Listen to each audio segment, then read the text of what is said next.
咁啊，今日咧我咧見到咧阿蘇玉華俾我一路咧好大嘅鼓勵咧，你嘅笑容咧。咁啊，你覺得今日場 show 點樣？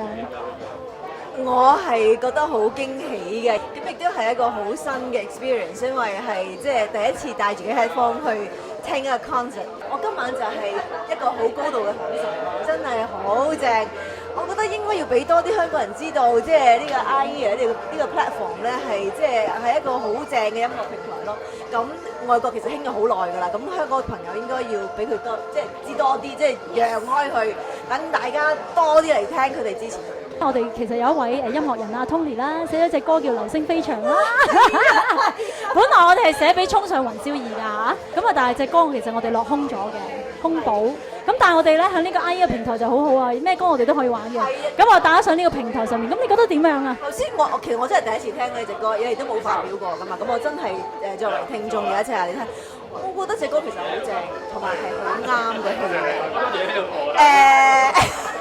希望《衝上雲霄3》會用啦呢隻歌，因為真係我覺得即係無論佢嗰個歌嘅 melody 或者嗰個歌詞都係好配合。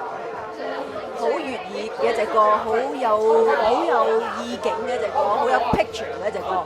希望就算唔擺喺劇集裏面，都希望佢可以有機會去發表同埋俾人哋知道呢隻歌，係一隻好有 potential 嘅歌。好多謝你啊！咁我希望咧 IE 呢個平台咧，俾更多唔同嘅音樂人佢哋有才華咧，可以再喺呢度繼續發揮嘅。Yes。自尋覓天地，凝望街上人來。